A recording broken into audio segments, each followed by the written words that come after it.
Hello everyone, my name is Tahani. I'm from the GSL team. I'll be here to support this session and moderate as well. And we've got our lovely speakers here, and I'll pass them on to introduce themselves. Oh, thank you so much, Tahani. Absolutely fantastic to be with you all wherever you're dialing in from and whenever you're dialing in from around the world. It's been such a joyful festival so far. And thank you so much to everyone for your contributions and for bringing the young people with you. They've kind of blown our minds this morning. So yeah, we're super excited to talk to you. It's such a great honour to get to co-host with two absolutely remarkable people. I have just enjoyed getting to know them so much the last year. They are so incredibly generous. They are wise, they are thoughtful, they are compassionate, and yeah, just been brilliant getting to work with them, and a great honour to present with them.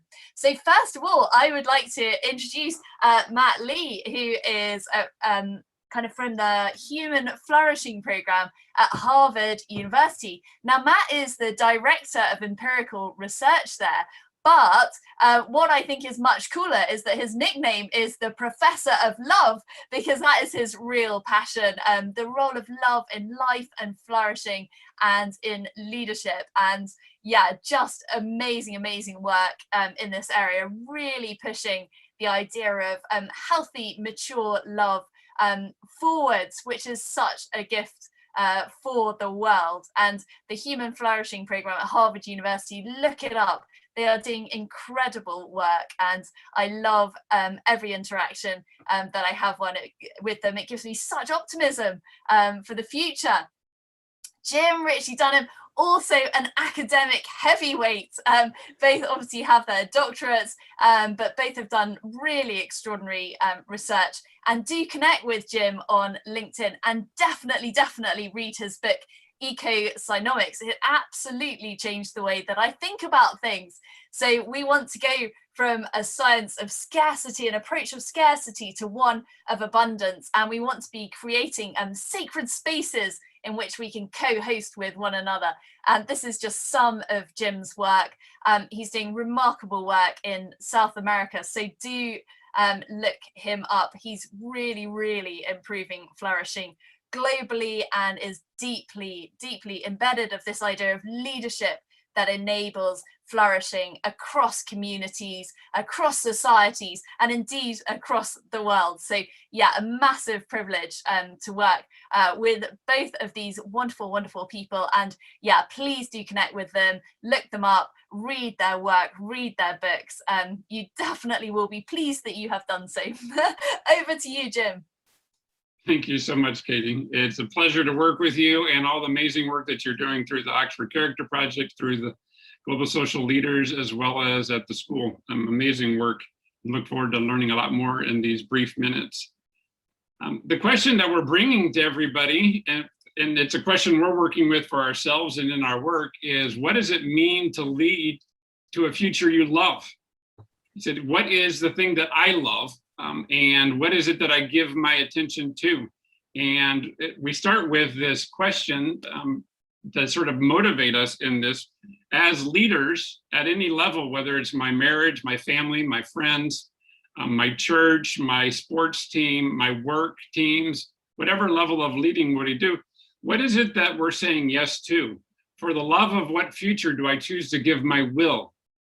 As my friend Orland Bishop says, you're giving your will, and to what future are you giving it? And is that a future that you love?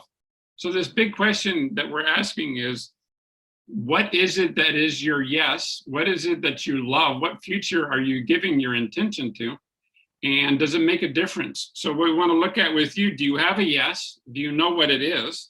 What difference does it make if you are aligned with if you know what it is and you're aligned with your yes? And how does one go about doing that? And what are we finding out about that? So that led to this big question, and the privilege of getting to be here with all of you and Katie and Matt, and sharing what we're learning along this path of leading to a future I love. And what is my big yes, and how do I align myself with it, and what difference does that make? So this is fantastic. And would ask Matt in this to get us started with a reflection.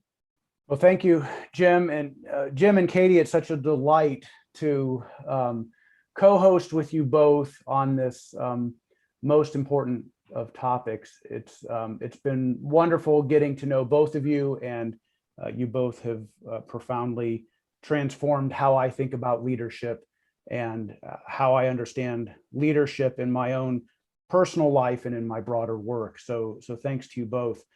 And so, you know, what does it mean to flourish? This is what we're looking at the Human Flourishing Program. And how do we know? And how do we promote that? It's my belief that leaders help individuals and groups flourish. That's really what makes a leader deeply influential, not just influential in a shallow way, but in a very deep way. And so we're going to start with a reflective moment. And this is inspired by the work of Fred Rogers, more commonly known as Mr. Rogers, a children's television show host for many years, whose life was dramatized in this fictional account, this film, A Beautiful Day in the Neighborhood. And in one scene, he asks a rather disgruntled, irritated journalist who's trying to find a way to write a critical piece about him. He asks him, you know, would you take along with me 1 minute to think of all the people who have loved you into being? 1 minute, and I'll watch the time. And this is the turning point in the movie. And this way of relating to abundance rather than scarcity is the turning point in the lives of many leaders. And so it requires a practice. So we will invite you to join us in this practice now. And we have a small group with us in the Zoom, but this video will be viewed by many more. And so we're going to leave this 2 minutes of silent reflection in the video so that everyone can follow along. And I will mark the time.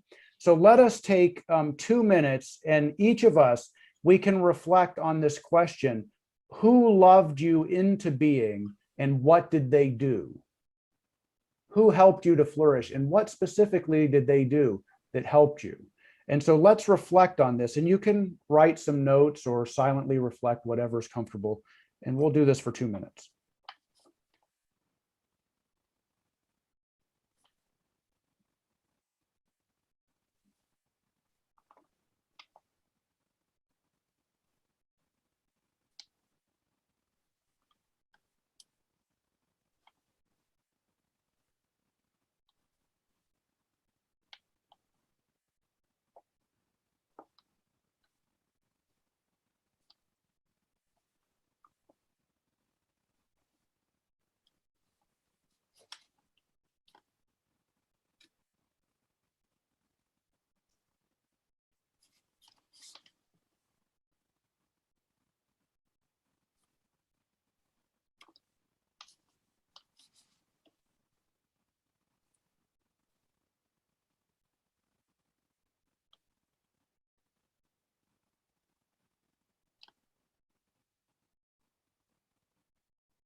So that is 2 minutes, and we often don't take time to reflect in these kinds of leadership webinars. And so Jim and Katie and I felt that it was important to connect with our own experiences as we think about what does it mean to flourish, and how do we lead people in ways that help them to flourish. So this session is being recorded and it will be posted for many people to see. If someone would like to share their own reflections on what came up for you as you sat with this question, who loved you into being, and what specifically did they do, we would welcome that at this time.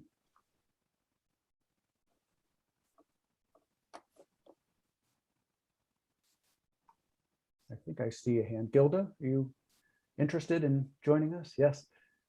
Welcome. Yes. You'll have to unmute. Great. Hi, I have. Great. Wow, what a question. What a question. I have to say, for the big part of 1 minute, I had to really, really think. And then all of a sudden I felt overwhelmed because for me, it's my son. He just literally redefined my why, my purpose, and my meaning. And I think he made me grow as a person. And I've learned so much. We always underestimate young people and our own kids because we always know best, but they surprise you at every step. So thank you so much, Matthew, because this has been really quite something else. Thank you, Gilda. It's so delightful to hear that. And I'll invite Katie and Jim to join as well. But notice that when we think about leadership, it sometimes might be the person who holds the fancy title at the top of some organizational pyramid. But oftentimes we learn best from children. And I just happen to have on my desk this book, Leadership: Lessons from Miracle Children by William Considine. And he was the longest running CEO of a large hospital system in the United States, happened to be where I lived back in Ohio. And in his role as CEO of Akron Children's Hospital, he learned so much from the kids, especially the ones who did not survive their treatments and died young. And he said, you know, the real lessons in life came from these miracle children and what they taught me about leadership and what they taught me about being a human being. And one example in particular, a young girl who died at age 13, she was so concerned about the well-being of the doctors and nurses.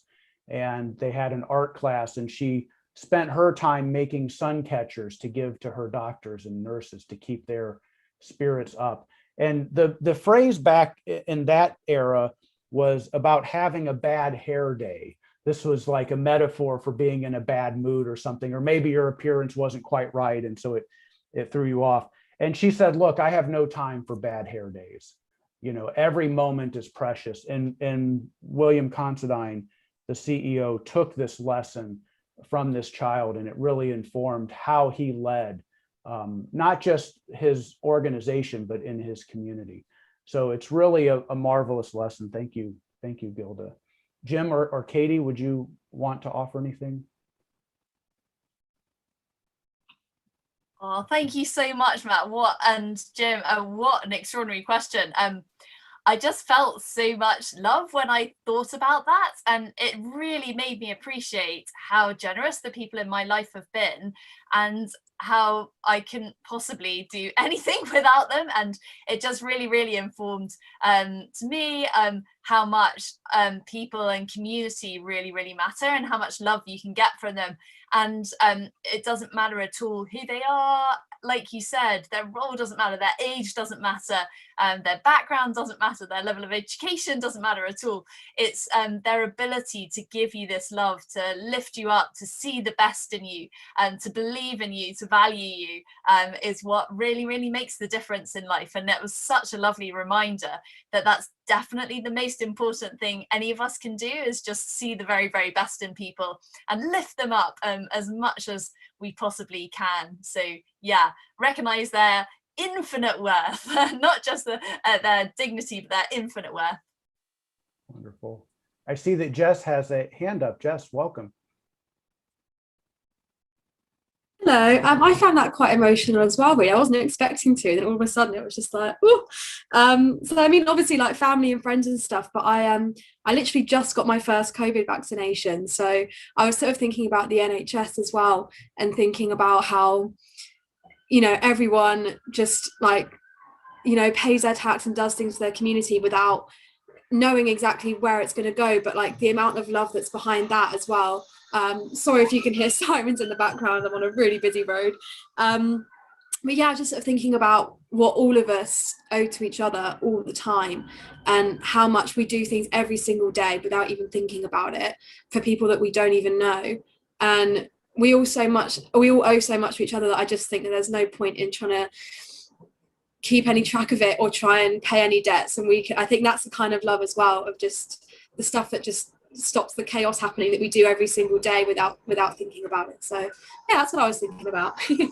That's wonderful. Thank you, Jess. And for our friends around the world who don't know, the NHS is the National Health Service. And I think I'm not from the country, so just so you know. So leadership and love can be expressed in any role, in any context, in our families, in our workplaces, by anybody of any age. And so, you know, we demonstrate our leadership in very small ways sometimes, but it's very meaningful. And it's really good to have some space to reflect and contemplate and feel gratitude for the ways in which people are routinely loving us into being. And as Katie suggests, sometimes people do recognize not just our dignity, but our infinite worth, our limitless value. And that's really quite special when that happens. And it's good to remember that does happen. We often can be drawn towards the negative, but we can spend a few contemplative moments reflecting on the positive as well. Jim, anything to add on this? That's great. It was also a wonderful reflection for a couple minutes of who has given me so deeply out of their love for me to get here, and from family, friends, lots of folks. So then the way my mind goes, I started seeing who was standing with me or creating the space for me, who was standing with me, and then who was standing for me in ways that seemed like they were deeply supportive, and others who were standing in ways that felt like they were challenging me, or barriers for me, or a wall for me to reflect against, but that they stood up and gave me that time. So then I think of like my dissertation committee, you know, and it was a bloodbath, but the whole point was they showed up. They didn't need to, but they showed up so that I was better. And they said, I will take the time for you to stand for you so that you can be stronger. So I thought that was great, great reflection. I see that Amy has her hand up. Yeah, it's funny because actually it was for me for university, my first ever tutor in my first ever tutorial meeting at the University of Bristol. He said to me, this is an opportunity in your life to make some of the greatest connections that you'll ever make. So have a really good first year.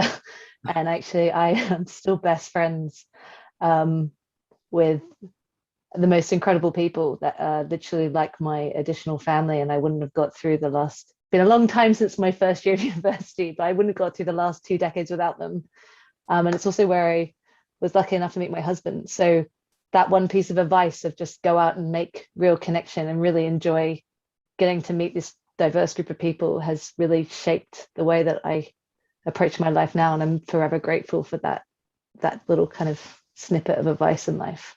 Yeah, that's who I was thinking about. Thank you so much, Amy. I think one of the things that we do in some of my communities is call them treasure hunts, and say, go out and find these treasures of these relationships that you don't yet know are yours, like your future husband or future best friend. I said, your best friend might be sitting right next to you and you just don't know it because you're not looking. But ask that question, look for those treasures. Who is ready to love me into being? And it turns out they're all over the place.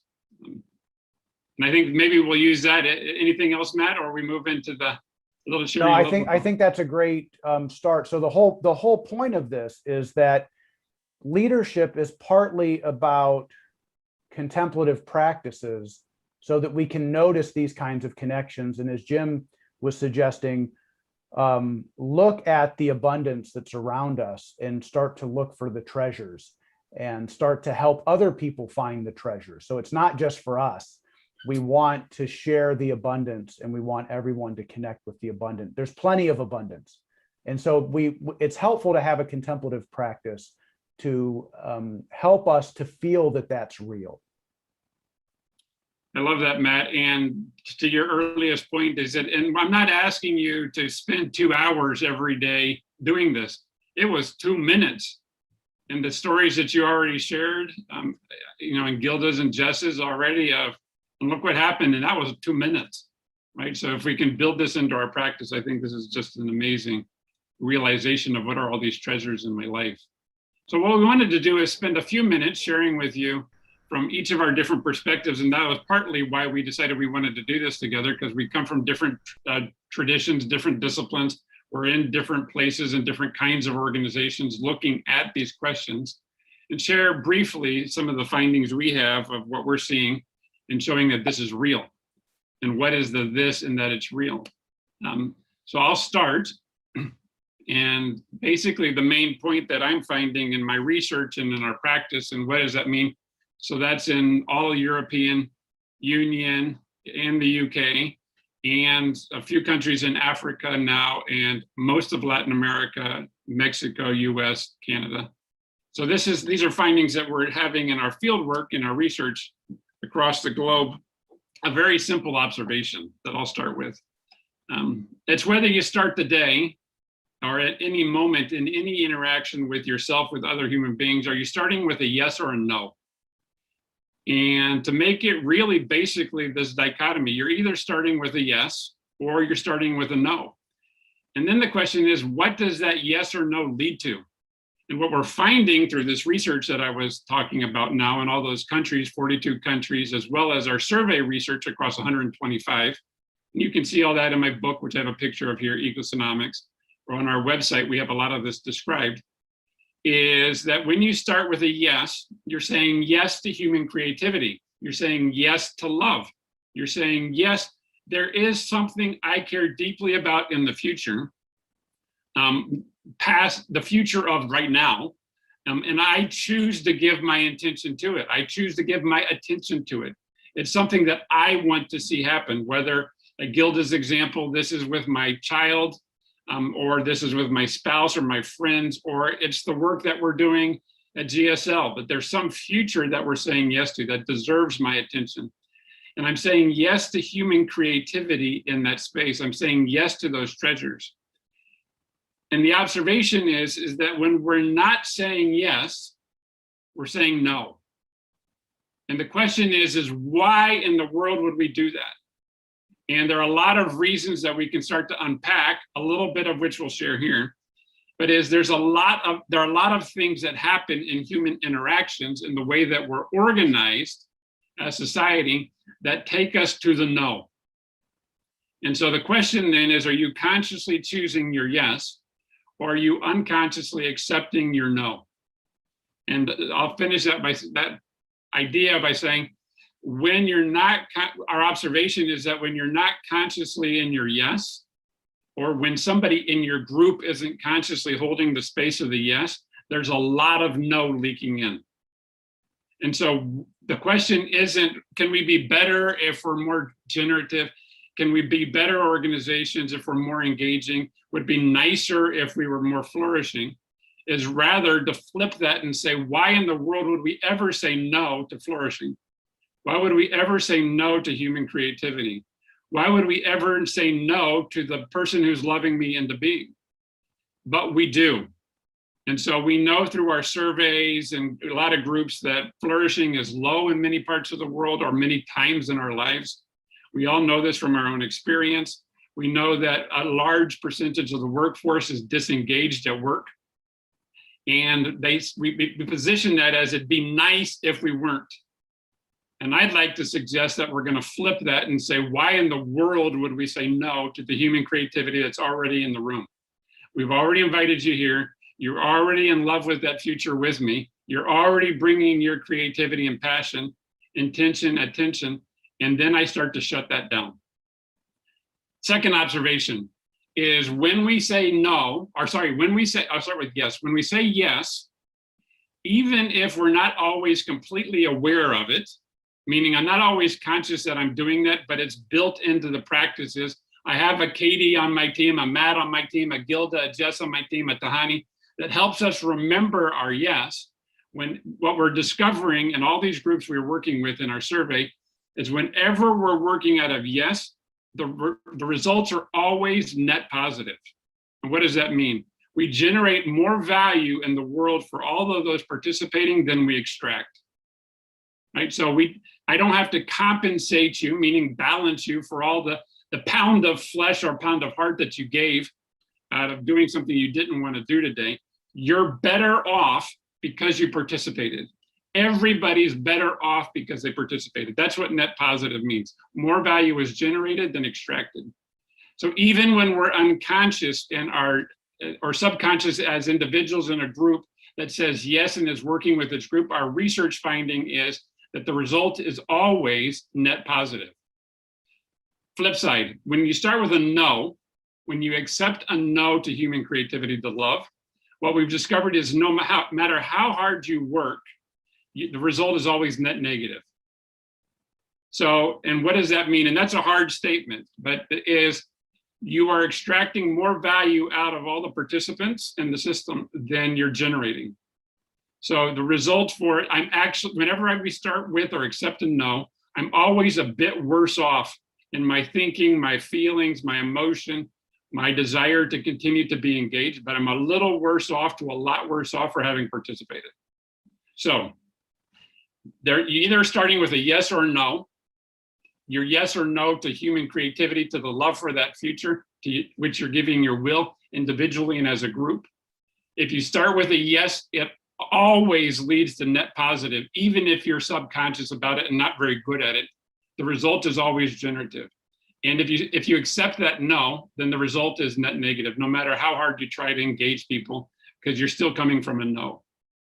And so the question is, this is always happening.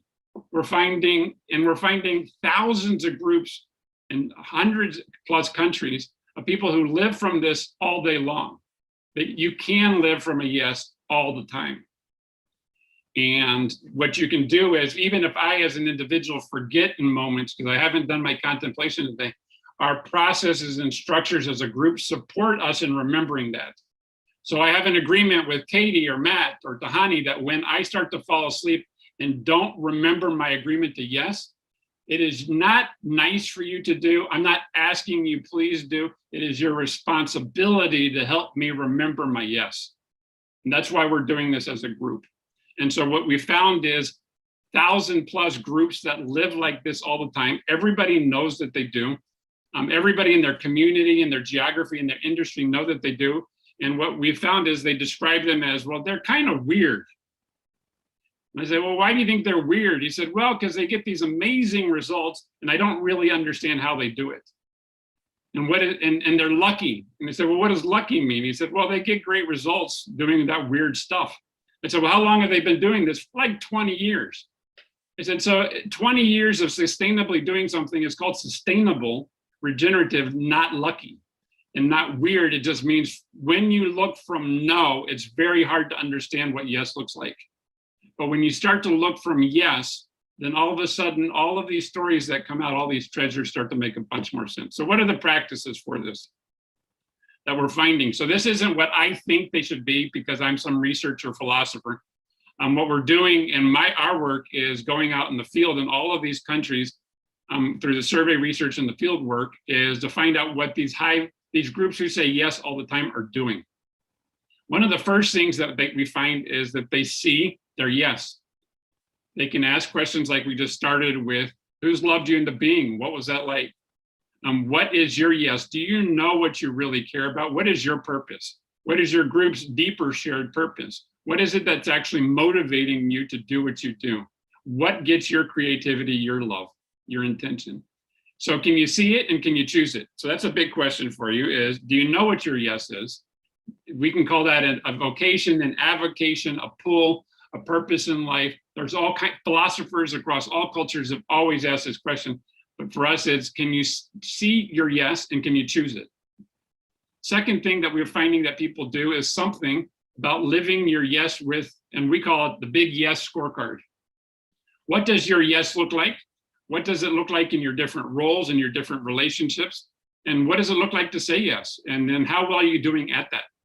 What kinds of processes, guidelines can you put in place, agreements with your colleagues to say, I want to, in my relationship with you, come from my yes. And this is what I understand that to mean. In my group, in my team, whatever it is, what does my yes look like? And what am I going to do? And when I start accepting a no, then help me stop doing that. Because why in the world would I give all of my love and attention to something that's going to be net negative? So finally, to finish my thoughts up on that, you can take the online survey for free at surveys, instituteforstrategicclarity.org or isclarity.org. There's an agreements health check. You can go in there and see what is the vibrancy that we experience in our agreement. Basically, are we starting with a yes or no to ourselves, to others, to the group, to nature, to spirit? Are we starting with a yes? Are we starting with a no? And then what can we do about that? And so you can take the survey for free, and you can set up in the portal that you can come in and check it as frequently as you want and for as many groups as you want. And that's free online. Surveys.isclarity.org. So anyway, so we've described a little bit of that in the book at the Institute for Strategic Clarity. And these are some of our observations. And what I'd love to do then is to ask Matt to jump in and share some of what you've learned about what makes this real, what you're seeing. Great. Thank you, Jim. Wonderful remarks. I want to be mindful of the time. When is our session over so that we make sure that Katie has plenty of time as well? What's another half hour? Another half hour. Okay, perfect. So I've prepared 7 minutes and I will stop at 7. So how do we assess and enhance our flourishing? How do we know whether we're flourishing? How do we improve that? And how do we do that for others? How do we really know that what we're doing with them is actually net positive, as Jim would suggest? And I agree.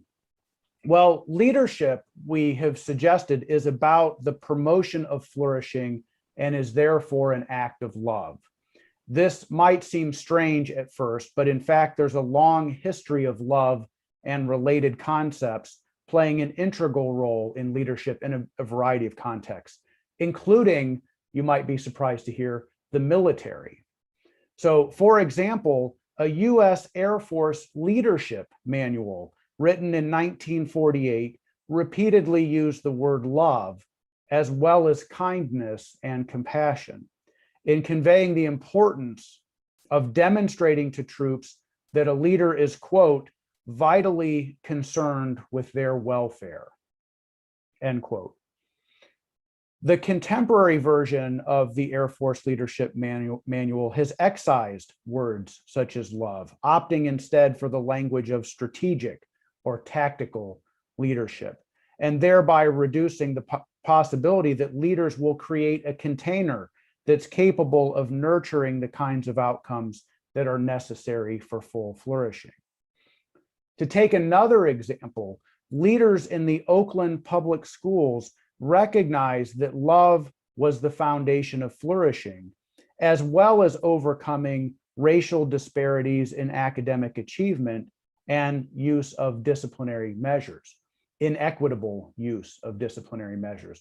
So you can see the title of a book here at the top of this slide, We Dare Say Love. Support, and the subtitle, supporting achievement in the educational life of Black boys. So there were such problems in this school district to the point that the federal government had to step in and demand changes through a legal process. And the response was, just to cut to the chase, we don't love our kids and we need to learn how to do that.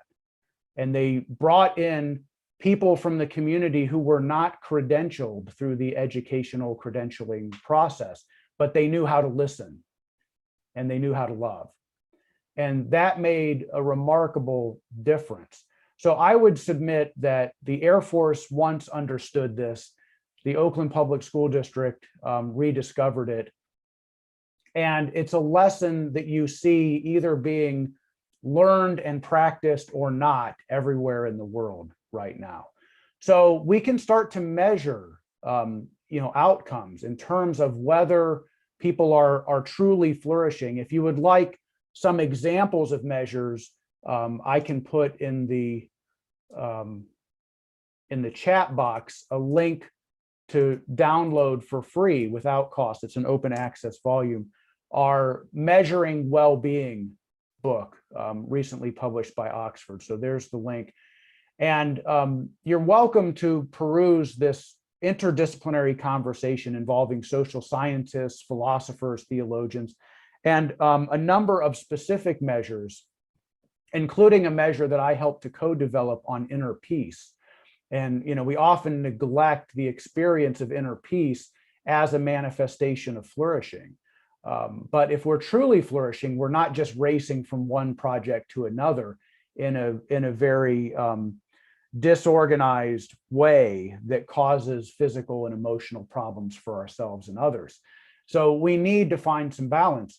And how do we measure flourishing, for example? Well, the Flourishing app, which I'll also offer in the chat box that our program has developed. It's a free app. You go to our website, you can use it anytime. If you want to sign up for an account, you can track your flourishing over time, but that's not necessary. You can use it without signing up and without paying anything. And you can self-assess according to 12 questions your flourishing and get a reasonable snapshot, which is not the final bit of data that you'll need in your life, but it starts a conversation with family and friends, and invite others to take this and then discuss with them their results and your results, and figure out how to love each other into being more effectively. And we offer, as these little icons at the top of the page suggest, a number of activities that have been shown through research to improve one or more domains of flourishing. We did a little bit of gratitude / savoring at the start of this event today. And so we walk you through these practices: best possible self activity, character strengths activity, kindness activity, other kinds of activities that can make a measurable difference on a number of your flourishing domains, and you can track that over time. We also have in the Measuring Well-Being book a measure of community well-being, because it's not enough just for me to cope with unhealthy dynamics and try to be resilient and flourish, but ideally we want to create flourishing communities where the conditions of the soil are so rich that we all thrive quite naturally together. And that's what this rather complicated looking figure is trying to convey here, that if we are stuck at the bottom, and steward means steward of the system. So what's the broader system and how is that functioning? And what's the leader's responsibility for the functioning of the larger system?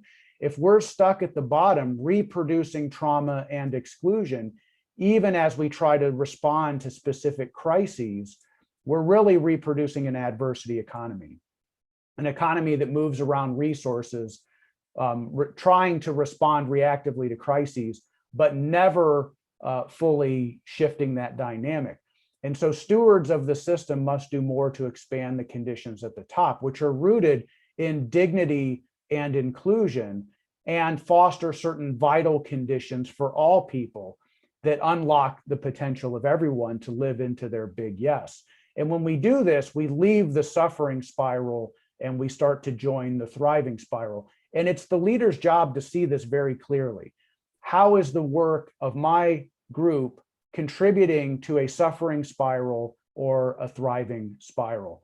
And how can that's a tall order for me to move from the bottom to the top. So how can I do that? So that's where contemplative practices come in. The reality is you're already doing it. You just have to notice how and why and what. And so the tree of contemplative practices, and this is my last point, is available at the Center for Contemplative Mind. And I'll put this in the chat box as well. In my undergraduate class, we just sort of walked around this tree throughout the semester, doing something on each of the branches at the beginning of our classes. And we discovered that we're able to learn better together when we have engaged in this contemplative, grounding, centering kind of exercise. And then we can take on the very difficult challenges before us with greater clarity and with the sense of inner peace or inner calm.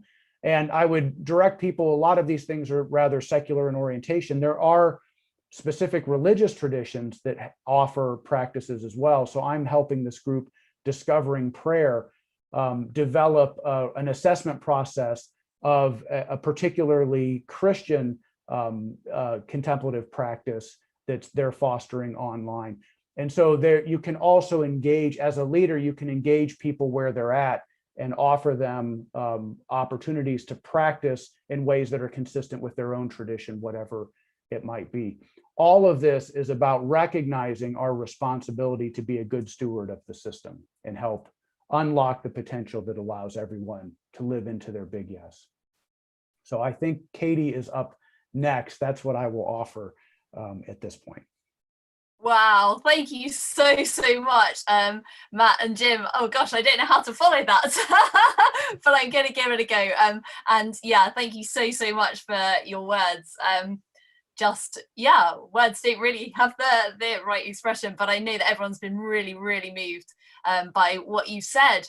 So I'd like to talk a little bit just about the science. So I think this is really interesting, and I think it's really relevant because I think sometimes leaders hesitate because they think, should I be compassionate or should I be assertive and dominant and just tell people what to do? Hurrah, follow me. And is this actually a better way of doing things? And if I'm compassionate, will I be seen as soft and weak and fluffy? And my answer to you is absolutely not. No, being compassionate, being loving, and saying yes to what really matters and not to those urgent market-driven matters is what makes you a true leader. Compassion is also incredibly good for us. It's so good for our health. I love the work of this professor, Paul Gilbert. He's based in Nottingham, and his book is fabulous, The Compassionate Mind. And he fundamentally says that people function best when they're loving, affiliative, and caring, and when they feel loved and valued. This is not a surprise, but I think as leaders, we need to remember this. And in whatever role we are in life, just remembering that when we are loving and when we receive love, life is an awful lot better. Next slide, please, Jim. Yeah, and so why is this? And there's some quite exciting new science on this for all you kind of scientists out there who are like, well, the philosophy is really nice and that's great and I love the idea, but actually show me the data. Well, this really cool guy called Paul Zak started looking at oxytocin in quite some detail in relation to trust and relationships, and he's applied that a little bit to leadership as well. And what he's found is that there are, when we are in a loving, affiliative relationship, when we care for each other, when we give an act of kindness, when we receive an act of kindness, we actually release oxytocin. So it's not just when women give birth that they release oxytocin, but actually it happens much more than that. And these are some of the absolutely fabulous benefits. And I'm just going to let you read these because as a leader, this is definitely what we want for ourselves and for our people.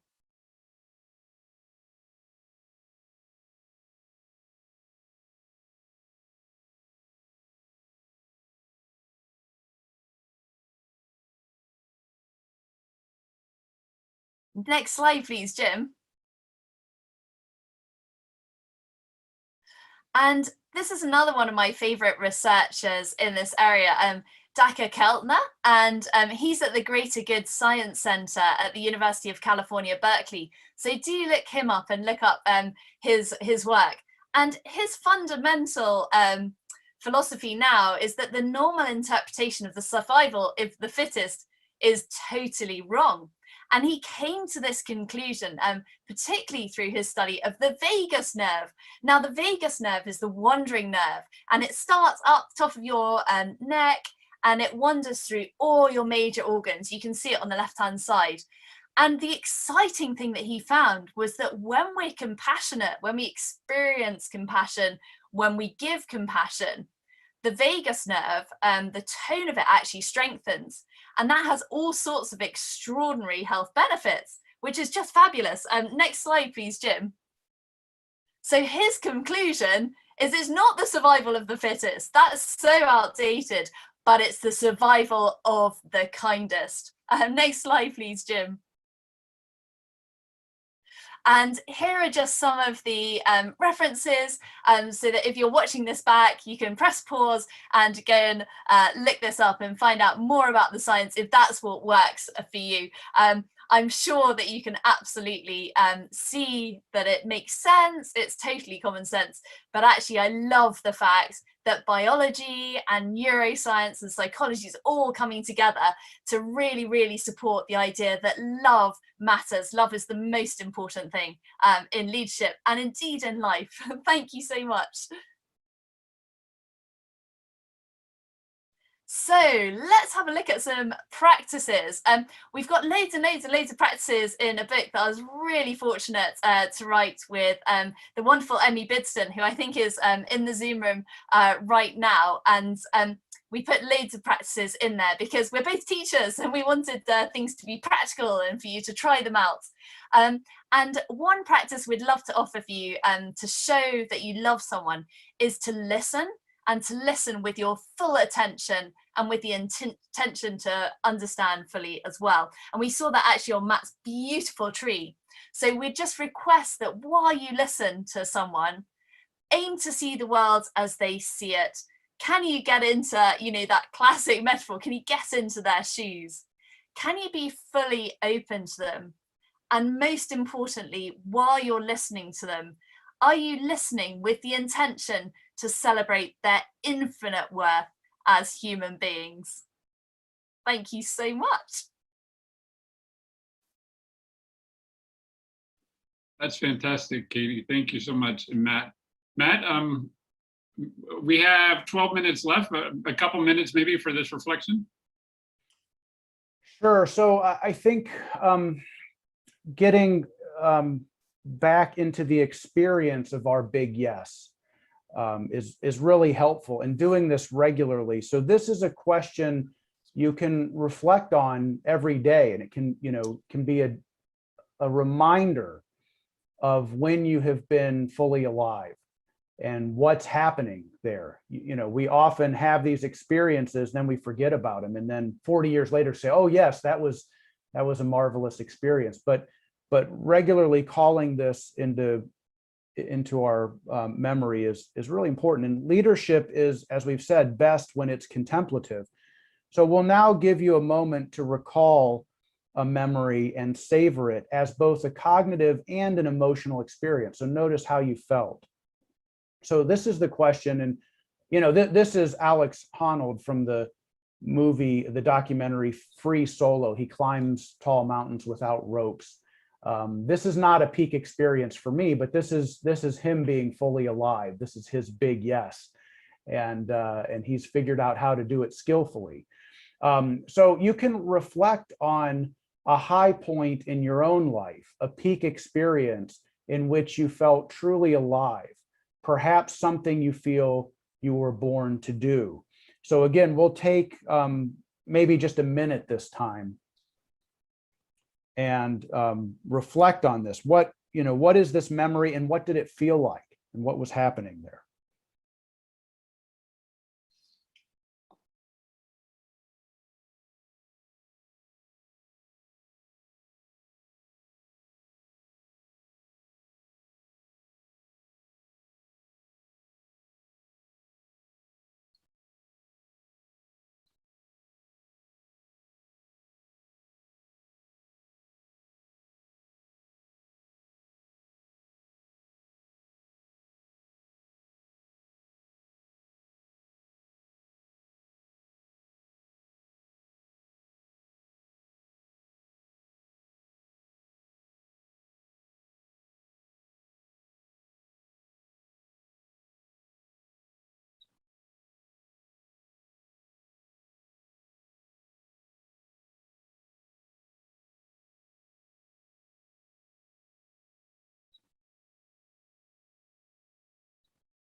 Okay, that is 1 minute.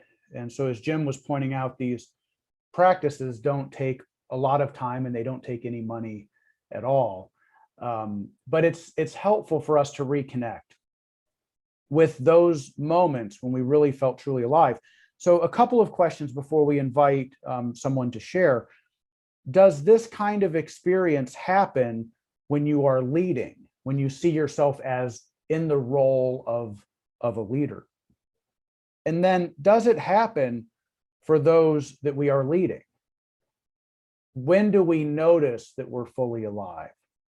And what's happening there, and how does that relate to leadership? So I would be very curious about any sharing that anyone in the Zoom would like to offer now, because we have felt from our own experience that this is worthwhile, but we want to learn from the collective wisdom of the group. So if anyone is willing to share what their experience of being truly alive was like, please feel free to raise a digital hand and you'll show up at the top of the screen.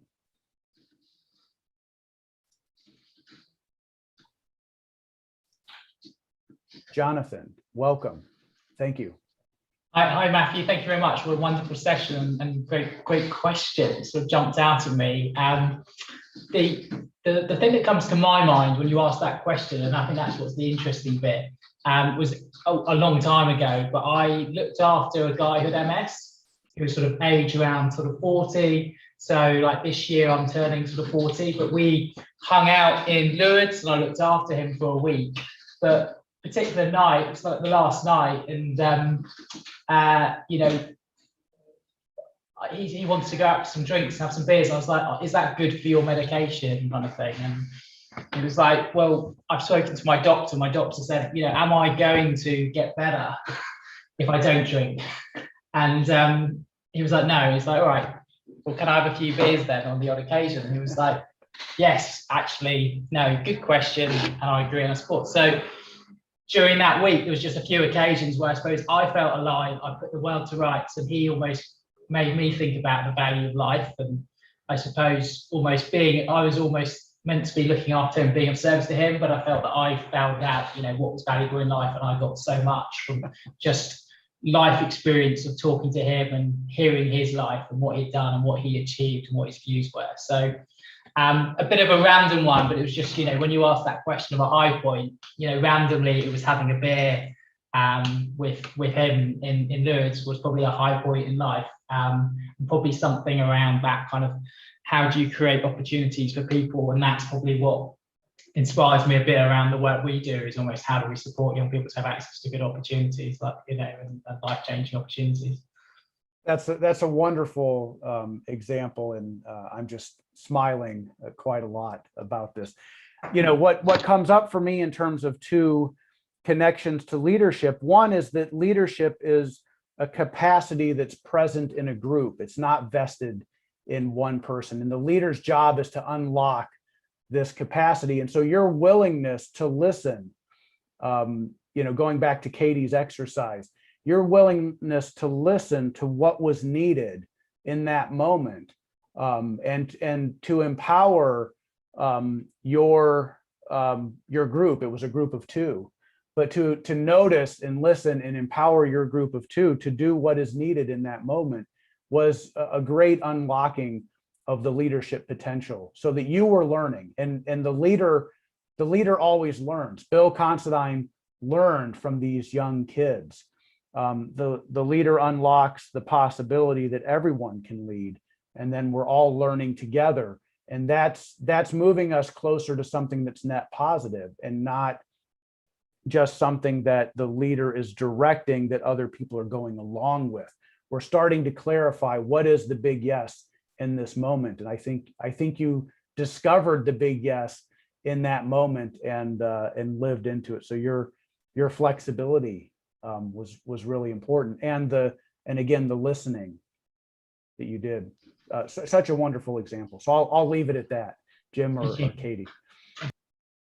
Matt, I took up your example about a year ago when you shared this exercise, and I've been using it and working with different groups, as well as with my graduate students, starting, say, take 2 minutes to share with 3 or 4 other people in a group, breakout room, your peak experience. And the feedback I've gotten from all of the groups so far in the last year is I learned more about these 3 other people than I have in the last 2 years as part of the same cohort.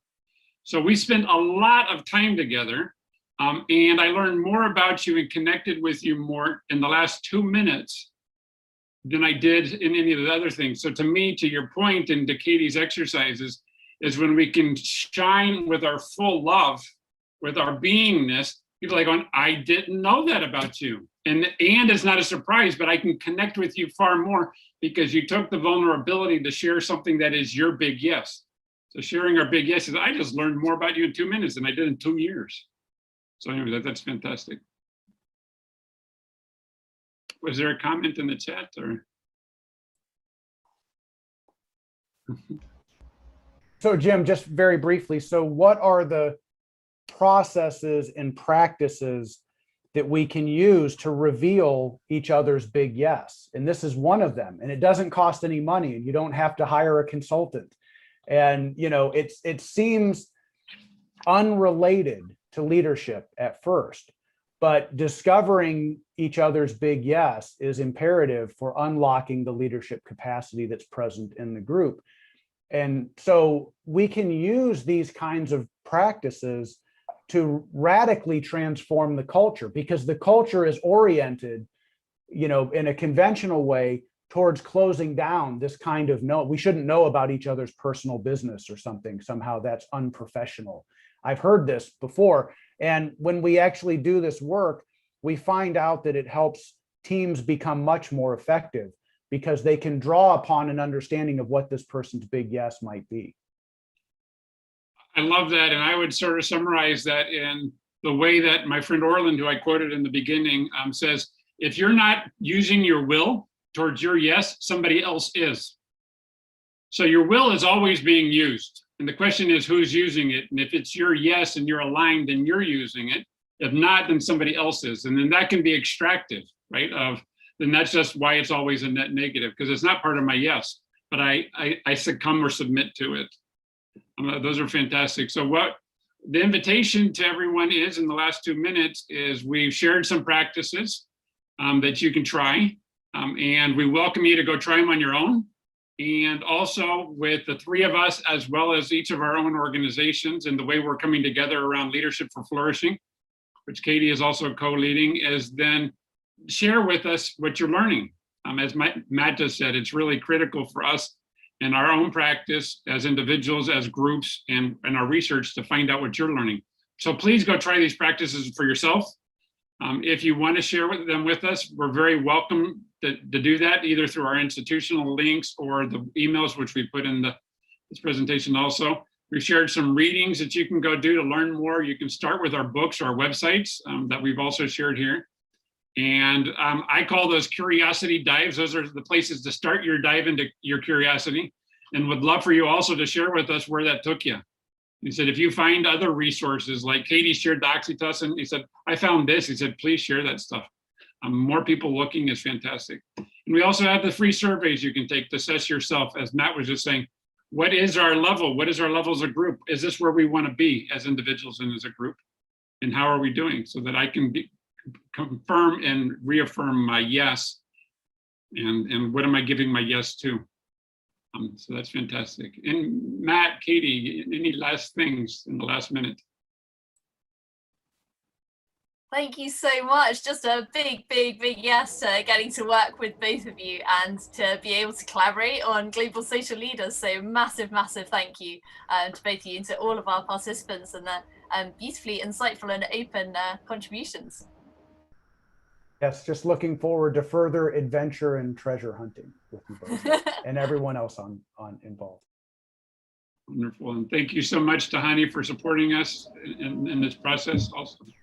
Thank you. Thank you so much, guys. This was very, very inspiring and quite moving, actually, with lots of curveballs that we did not expect today. But it's been very, very valuable for me personally, and I'm sure for everyone else that was here.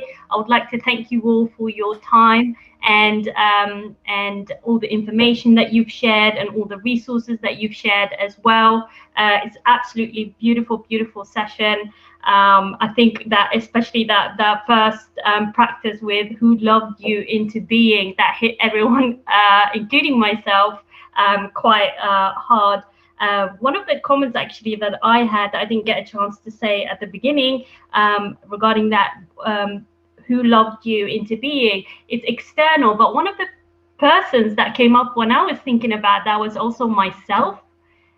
Self-love is such a big thing, and Jim, what you were saying earlier about viewing from a no, if you don't know and connected with yourself, how would you be able to externally feel that love and that guidance? And that's something that I've personally learned in my journey. So you know, that was a great connection to make there. Thank you so much. I just wanted to say that before this session ended. Thank you so much. Great. I think that's it. So what I'll do is I will close the chat unless anyone else has anything to say. Thank you for all who have attended. This video will be posted on our website after, so you can come back if you've missed anything. More than welcome. Okay, take care. Bye. Thank you so much. Thanks, everyone. Bye. Thank you so much.